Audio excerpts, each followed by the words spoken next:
রাধে রাধে।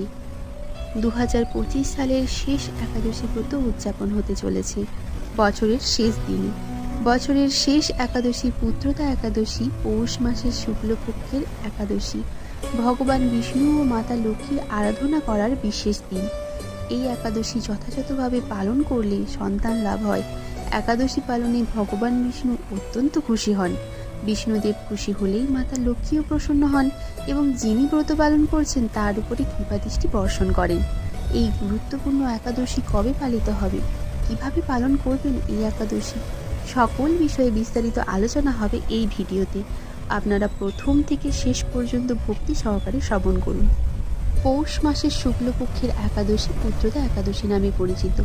এই একাদশী সকলে পালন করতে পারেন। যাদের সন্তান নেই তারা তো পালন করবেন, এবং যাদের সন্তান আছে তারাও পালন করতে পারেন। একাদশী ব্রত পালনকারী ভক্তরা রবি শস্য গ্রহণ করেন না। হয় নির্জলা, অর্থাৎ একাদশীর দিন জল পর্যন্ত না গ্রহণ করে ব্রত পালন করবেন, অথবা ফল খেয়ে একাদশী ব্রত পালন করবেন। আবার অনেকে অনুকল্প খাবার খেয়ে একাদশী ব্রত পালন করেন। একাদশীতে কি কি খাবার খাওয়া যাবে এই বিষয়ে বিস্তারিত ভিডিও আলোচনা করা আছে। আপনারা চাইলে আই বাটনে প্রেস করে ভিডিওটি দেখে নিন, অথবা ডেসক্রিপশন বক্সে লিঙ্ক দেওয়া আছে, সেখান থেকে ভিডিওটি দেখে নিতে পারেন। এতে আপনাদের একাদশী পালনে কোনো রকম ভুল হবে না। একাদশীর ব্রত সকল ব্রতের শ্রেষ্ঠ ব্রত। একাদশী ব্রত পালন করলে সকল পাপ বিনষ্ট হয়, এই সম্পর্কে পুরাণেও বর্ণিত করা আছে।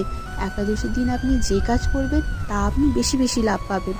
তাই একাদশীর দিন শুভ কাজ করা খুবই ভালো, যেমন মালা জপ করা, ভগবানের নাম কীর্তন করা, পুজো বা উপবাস রাখা।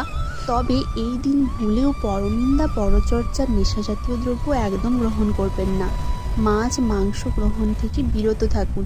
এমনকি দুধ ক্রিয়া, সেটা যদি মোবাইলে গেমও হয়, তার থেকেও নিজেকে বিরত করে রাখুন। বছরের শেষ একাদশী পুত্রদা একাদশী 30শে ডিসেম্বর সকাল 7:50 পূর্বে এবং 31শে ডিসেম্বর সকাল 5:05 শেষ হয়ে যাবে। তারপরেই দ্বাদশী তিথি পড়ে যাবে। অনেকে 30শে ডিসেম্বর ব্রত পালন করবেন, কিন্তু বৈষ্ণব সম্প্রদায় 31শে ডিসেম্বর বুধবার এই ব্রত পালন করতে বলেন। 30শে ডিসেম্বর একাদশী ব্রত যারা পালন করবেন তারা পালন করবেন 31শে ডিসেম্বর বুধবার দুপুর 1:29 থেকে 3:33 মধ্যে।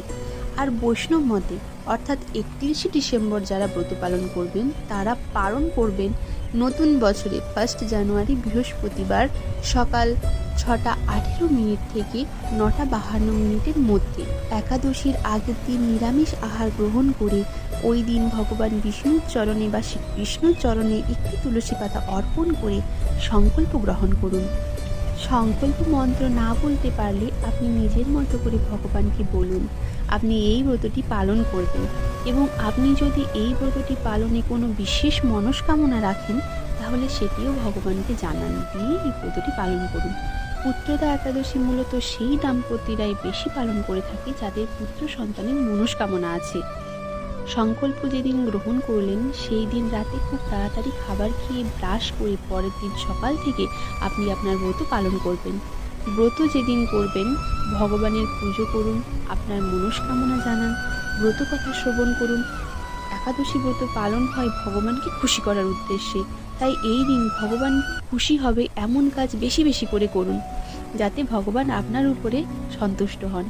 অনেক ব্রত পালনকারী একাদশী ব্রত পালন করে রাত্রেবেলা ঘুমিয়ে পড়েন, কিন্তু শাস্ত্রে উল্লেখ আছে রাত্রি যাপন করতে হয় একাদশী ব্রত পালন করে। কিন্তু অনেকেই ভগবানকে শয়ন করিয়ে নিজেও নিদ্রাতে চলে যান।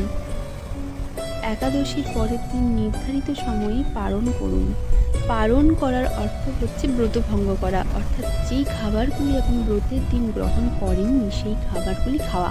সমস্ত রবি শস্য ভগবানকে ভোগ লাগিয়ে খাওয়া সম্ভব না হলে অবশ্যই শ্রী জগন্নাথ দেবের মহাপ্রসাদ খেয়ে আপনি আপনার ব্রত ভঙ্গ করুন।